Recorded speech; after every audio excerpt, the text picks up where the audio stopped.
Welcome to the Unblocked Creators podcast, where we talk about unblocking your creative power, developing agency to design a life of meaning and fulfillment. This week, I'm doing a solo episode. I don't have a guest booked, so I'm going to talk about the Tao of AI, finding meaning in a machine's world. Most jobs treat you like a machine because that's all they need. A cost-effective automaton.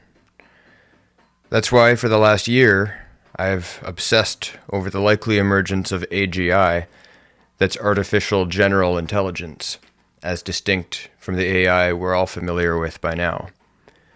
The world has been mesmerized by these cybernetic chatbots built on networks of linguistic statistics.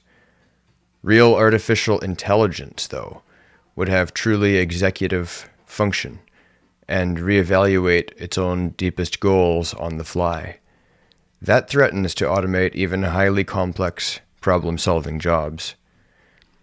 It's been a fast come-up. ChatGPT was impressive when it launched in late 2022. Large language models, though, are like linguistic taxidermists. They're trained on massive amounts of human language in the form of text. Impressive, but no more alive than a flipbook animation or a Rube Goldberg machine. Now, though, we may be on the brink of the real sum and substance of this matter. It's mainstream news, so I don't need to get into it, but the developments in AI aren't stopping. People are worried about its consequences for valid reasons. You've heard about thousands of employees being let go from big tech companies. We can imagine how separating truth from fiction on social media is becoming increasingly impossible to manage.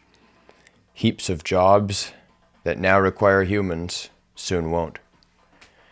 You could go down a deep rabbit hole when it comes to the potential downside of this technology, which is really a centuries-old conversation. The role that human beings fill in creating and exchanging value will not remain the same. They never have, but it's fair to say that change is accelerating. It'll likely be a hell of a trip, but this is not a doomsday letter. We humans have choices to make, and human cognition has unprecedented ability to cultivate creative agency and reimagine our fate in real time. I'll warn you now, though, this episode is going to go sort of deep without an oxygen tank into the crazy recesses of my mind, but by the end you may have no solid conclusion about artificial general intelligence and humanity's fate. What I hope to do is make a case for optimism about the relevance of human creativity. So, the Tao and number systems. This is a podcast about living creatively, finding deep peace, meaning, and fulfillment in life. So, why are we going to talk about math and artificial intelligence? Well, the first answer is obvious. It's the highly relevant question we've already touched on. If robotics can develop human-like levels of embodied intelligence and creativity or develop into superintelligences, then what is the role of the human being in the future? As for the second answer, I need you to trust me and come along for the ride. I'll warn you again, I'm aiming to F the ineffable, weaving together some wide-ranging ideas. So please keep your hands, arms, feet, legs inside the pod, I guess. You'll be all right, I promise. Now, Taoism is typically represented by the Tai Chi Tu symbol, depicting the interplay of yin and yang. We see the interplay of opposites pervading much of reality: dark and light, night and day, hot and cold, chaos and order. Nature, life, thrives in this peculiar balance of opposites. The Tao, or the Way, represents the harmonious union and movement of these polarities. Now, I've talked in my newsletter and past podcast episodes about some of my encounters with Zen, books about consciousness and AI, Taoism, and even the Yi Jing, the Chinese Book of Changes, one of the world's oldest written texts. The I Ching has been used for millennia in China as a divinatory and philosophical system, predating Taoism and the arrival of Zen or Chan Buddhism in China. The basic structure of the I Ching, a 3,000-year-old Chinese divination system that relies on 64 hexagrams composed of 6 lines stacked vertically. Each line can be broken or unbroken. This binary set of possibilities, arrayed in columns of 6, results in 64 possibilities, with names such as thunder below water or heaven over fire. Long ago, turtle plastrons or ox scapulae were heated until they cracked, and their cracks were interpreted as a dialogue with a cosmic order. Confucius supposedly said that if he had an extra 50 years to live, he'd spend them studying the I Ching. Later iterations of the Jing used yarrow sticks, and eventually the 6-line hexagram system was codified. It can be said that the purpose of this system is about aligning one's decisions with the Tao. Now for the strange bridge to modern technology. Gottfried Wilhelm Leibniz, in the 17th century, made several contributions to math and science. The main contribution of relevance here is his creation of the logical basis for binary code. Interestingly enough, this was inspired partly by the I Ching. He considered how the broken and unbroken lines of the hexagrams could be looked at as ones and zeros, or on and off, and created a binary system, a number system, that allows complex logical operations to be written out in strings of ones and zeros. Leibniz wrote his explanation of binary arithmetic, which laid the groundwork for every computer today. Now, we're not finished with Leibniz yet, but I'll go on a brief excursion elsewhere with you now. My father worked in IT all my life. That's information technology. And he had me thinking about the evolution of technology from a young age. When I was a kid, he gave me some explanation of the fact that strings of ones and zeros form the structure of every computer operation. A byte is a string of 8 ones and zeros. We can think of 0 as yin and 1 as yang, off and on. At base, a computer doesn't even know what the number 1 is, much less the letter A. It runs on transistors that can be read as off or on, current or no current. With enough complexity in those strings of ones and zeros, you end up with arrays of pixels that compose letters, words, sentences, such that natural language can be stored, processed, and displayed. Fundamentally, though, the computer is only ever processing machine language, binary code. Now, at 12 or 13 years old, I remember asking my dad how animation works, watching a cartoon on TV.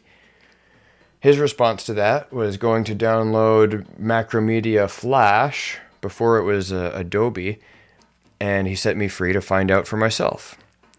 So I went along and made lots of ridiculous stick figure animations and some simple little games, and I learned a lot from that. You know, film and animation present us with the illusion that what is depicted on the screen is moving. And as you know, the reality is that roughly 24 to 30 still frames are displayed each second, although fewer frames per second can be sufficient to create the illusion of motion. When I was 10 years old, my father and I started putting on magic shows. This is mostly a story for another time. I do promise I will tell that story, but until I was 15 years old, we were known as the Magic Boys, a play on our surname. We put on hundreds of shows, won some trophies, and I learned a lot about human perception, seeding my later interests in psychology, language, and consciousness. A few months ago, I was on an adventure in the Mojave Desert, avoiding the Canadian wintertime, and my dad flew down to spend a week with me, enjoying the sunshine and desert landscapes. One day, we went for a hike in Red Rock Canyon, and then went into the Pinball Hall of Fame in Las Vegas. Now remember, his career was in IT. Before computers were yet a popular consumer product, he was also a student who excelled in mathematics. Pinball was a popular arcade game when he was a kid, so this excursion had some nostalgia in it for him. And in the 1970s, pinball machines shifted to solid-state tech that could keep track of detailed game statistics, scores, and sequences. I asked my dad, could the logic of the computers these machines run on theoretically be scaled up to be calculated instead with some kind of vacuum chambers and gravity-based operations?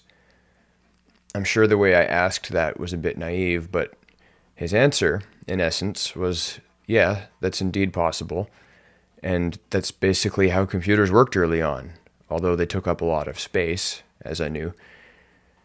So what is a computer anyways? The word computer existed before what most of us know as computers existed. The word computer comes from Latin computere, meaning to calculate. The word was applied to humans who were doing math calculations. In the late 19th and early 20th century, they were mostly women. At that point, such tools as the slide rule were used to perform labor-intensive mathematical calculations. The slide rule's logarithmic scales allowed users to quickly multiply and divide numbers by aligning the scales and reading the result. Long before that was the abacus, a tool which was used in Mesopotamia at least 3,000 years ago. That could be run to perform operations like addition, subtraction, multiplication, and division. These devices were mechanical, not electric. However, the question, can machines think, has been posed surprisingly early in the history of computers. René Descartes, I think, therefore I am, was already arguing in the 17th century that machines could never truly think. Therefore they ain't. Earlier I referenced Leibniz, originator of the binary numbering system that computers operate on. Leibniz, despite his fascination with machines achieving higher levels of calculation more efficiently, also believed that they could never possess actual consciousness. Now let's consider something that he said, not forgetting that this was 17th century Germany, when peasants were largely illiterate individuals who lacked access to formal education. Leibniz said, "It is beneath the dignity of excellent men to waste their time in calculation when any peasant could do the work just as accurately with the aid of a machine." Leibniz himself was working on a machine that could perform all of the functions of arithmetic: addition, subtraction, multiplication, and division. He called it the stepped reckoner. It was capable of answering complex long division problems or calculating square roots exceptionally faster than using a slide rule. It wasn't an automated machine, as it required an attentive operator, and it was vulnerable to mechanical problems, but it was a conceptually sound checkpoint in the road to modern computers. Now, Alan Turing, of course, is an important figure in this brief outline. His seminal paper, Computing Machinery and Intelligence, proposed that the Turing test, first called the imitation game, could show that if a machine could utilize natural language such that it convincingly imitates intelligent human-level conversational ability, it passes the test. Turing even argued that the implications of Kurt Gödel's incompleteness theorem did not mean that machines couldn't pass the Turing test. Gödel's incompleteness theorem demonstrates that any formal system that allows for the logic of arithmetic to be represented is inevitably incomplete. Incomplete means that there will be mathematical truths that cannot be proved within the system. The realities that are verifiable by the system do not include all realities that are true within the system. People have applied this to arguments that computers can't reach human-like intelligence. Yet, here we are, large language models are basically passing the Turing test. However, imitating conversational ability is not verifiably identical to understanding. Computers are like highly complex Rube Goldberg machines, unfolding chain reactions with a lot of variables and potential outputs depending on the inputs. Yes, you may be able to extend the analogy to brains, but we sure have not proven that consciousness is produced as a result of the brain's processes. We analyze the brain's relationship to the contents of consciousness, such as thoughts and perceptions. Awareness of awareness. Awareness itself is its own mystery.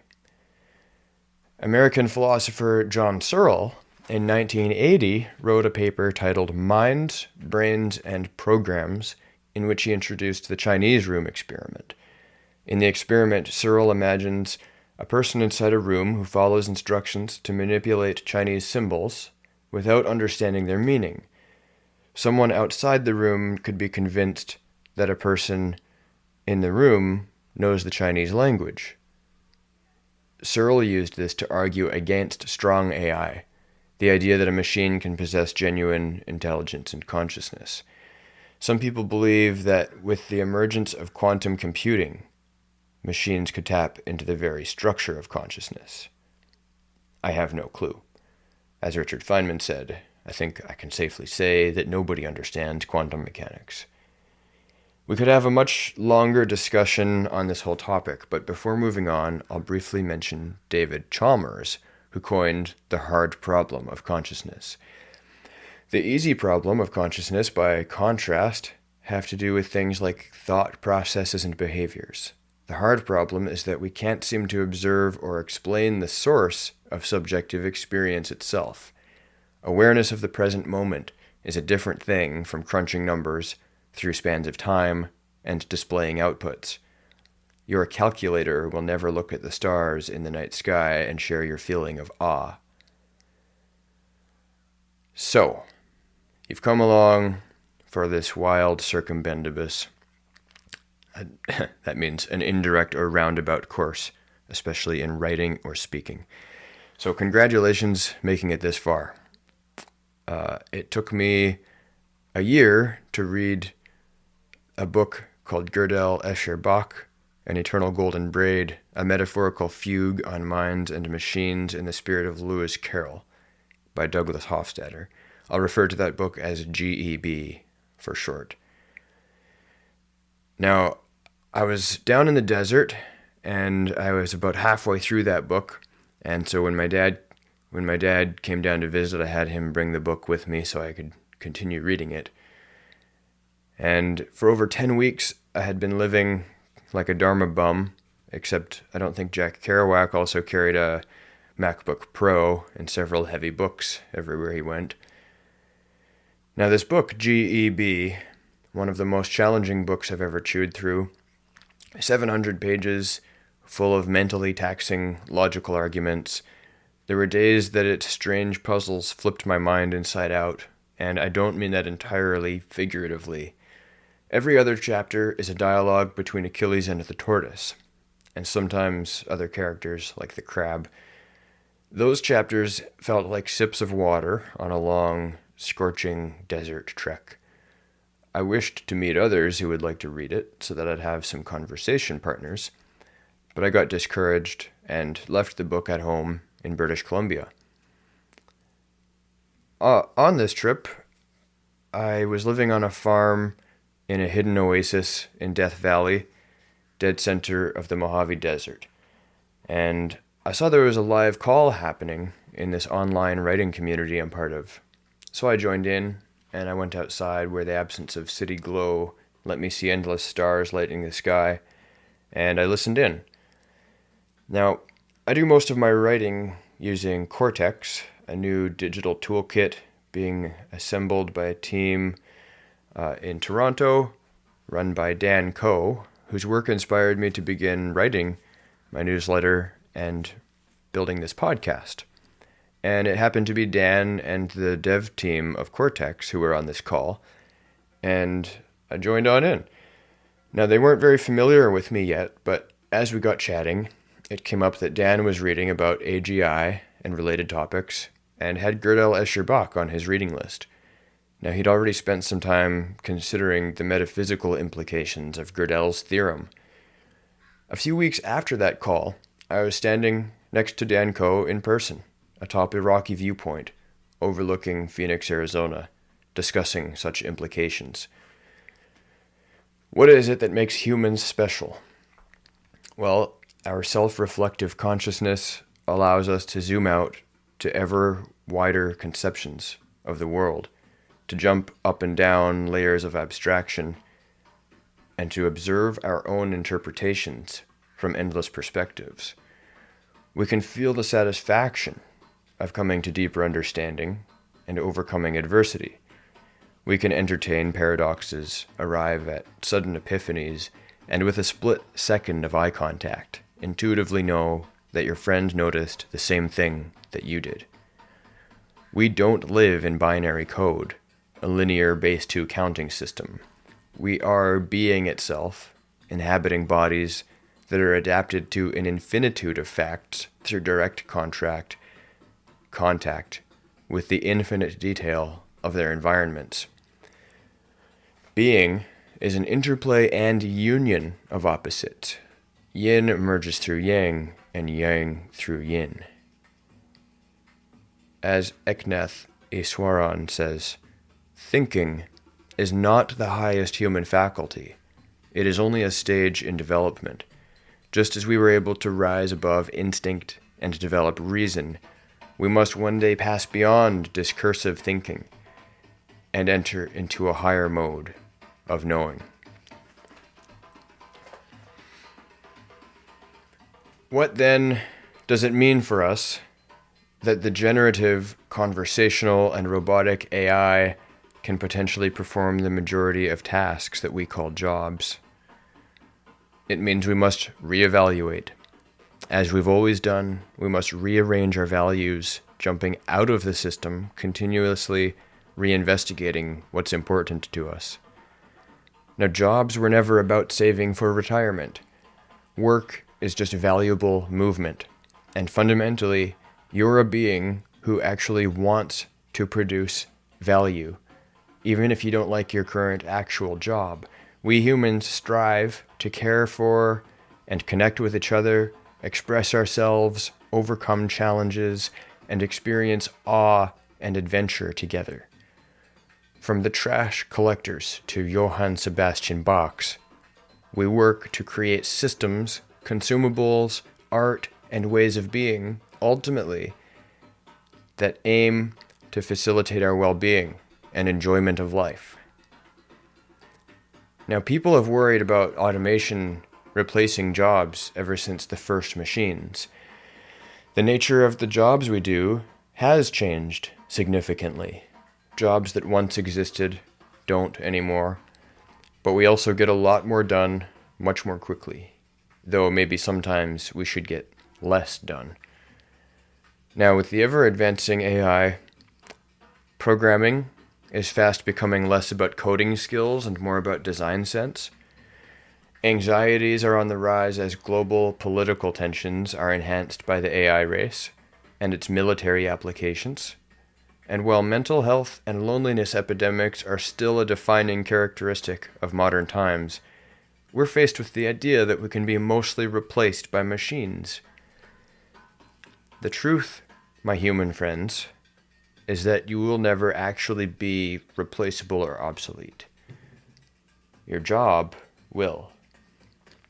I went on this adventure to escape the Canadian winter. What I ended up experiencing will never be able to be put into words. The map is not the territory. Living in Death Valley, learning about date trees, following coyote footprints to awe-inspiring unknown viewpoints, meeting beautifully strange new friends, showing my dad the Mojave Canyons and some top-secret treasures of the earth, seeing a Las Vegas magic show with him for the first time in 15 years, reminiscing on our days of performing together, buying a cheap bicycle to explore Arizona, and sleeping in my tiny tent in the moon-cast shadow of a saguaro cactus. These are all vague snapshots of something grander than any canyon, an unforgettable adventure of a lifetime, and the endless ways that we are able to create beautiful experiences for ourselves, with and for each other. If there's one thing I want you to get from this, it's this. Experiences that you think are out of reach are often right around the corner if you make the decision. That may seem off topic from how this letter started, but the real topic here is human agency, our ability to step out of our mental machinery and decide in great detail what to make of our lives. For example, it was exciting to meet Dan Coe. I was already near Arizona and happened to be halfway through finishing a cedar relief carving. I was working on this landscape carving for several months already, and I realized it was a scene from Arizona. So, as an artist, I felt I had to bring the story of the carving full circle by actually going and seeing identical landscapes. It so happened that Mr. Coe lives where I went next, and his creative work has made him millions of dollars and a million YouTube subscribers, so I could easily have assumed that he lives in some unreachable place. Instead, it turned out he's a humble guy who was enthused to meet in person and enjoy chatting. So, Dan's letters helped me realize there's no prescription for the good life. Writing the newsletter, starting a podcast, it may or may not lead to the results that it led to for someone else. No one can promise anything, but it can be part of a quest. An adventure doesn't begin with all the questions answered, and there will always be new questions and experiments to embark on. That's what makes it so interesting and valuable, and that's not going to change. Each person who I met on this journey in the desert has so much value within them that machines never will. This is true of everyone I meet. I know that some of you who I met on that adventure may be listening to this now, and I want you to know I'm so grateful to have met you. It really did mean a lot, and we're in this adventure together. Now, whose words are these, anyways? Ralph Waldo Emerson said that language is fossil poetry. Language is fossil poetry. As the limestone of the continent consists of infinite masses of the shells of animalcules, so language is made up of images or tropes which now in their secondary use have long ceased to remind us of their poetic origin. On a farm I was staying at, I made a friend who had been considering some very similar ideas that I have, and he had made some beautiful ceramic art with paintings that included hexagrams from the Yi Jing. This sparked a lot of preceding conversations about some topics I mentioned here, like computer science and John Searle's Chinese room experiment. One day, after we had talked a bit about language and perception, Stefan asked if I had heard of David Abram, a sleight-of-hand magician, who wrote The Spell of the Sensuous, Perception and Language in a More Than Human World, a book introduced with a chapter called The Ecology of Magic. Synchronously, I had just been writing notes about that very book, specifically the chapter titled The Flesh of Language. The following paragraph from Abram, I believe, sums up what I sincerely hope this has shed some light on. Active, living speech is just such a gesture, a vocal gesticulation wherein the meaning is inseparable from the sound, the shape, and the rhythm of the words. Communicative meaning is always in its depth affective. It remains rooted in the sensual dimension of experience, born of the body's native capacity to resonate with other bodies and with the landscape as a whole. Linguistic meaning is not some ideal and bodiless essence that we arbitrarily assign to a physical sound or word and then toss out into the external world. Rather, meaning sprouts in the very depths of the sensory world, in the heat of meeting, encounter, participation. David Abram. So, now what? I don't know. That's the point. We keep on experiencing, we keep on seeking light, we keep on participating. Is my newsletter and my podcast going to evolve into having a large online audience, making me a bunch of money? Is my web design course or my creative wayfinder initiation going to be the successful product that opens the next doors for me? Will my woodworking always just be my art, or will the future economy highly value intricate human hand-carved coffee tables? Well, I'd like to make more money, but on my deathbed, it won't be the primary measure of value. What I'll never forget are the real relationships I've built, experiences shared, creations completed, lessons learned, and meaning made. I'm not a computer scientist or a cognitive scientist, and I'm certainly no economist. But here's my hope, that Mr. Leibniz's vision of the future is possible. That machines doing jobs that humans do means that humans can be treated and act less like machines. Cultivating awareness and agency is the way to adapt when your current way of life becomes incompatible with the shifting territory. So let's do it. You are not a machine. If you can't give me poetry, can't you give me poetical science? Ada Lovelace.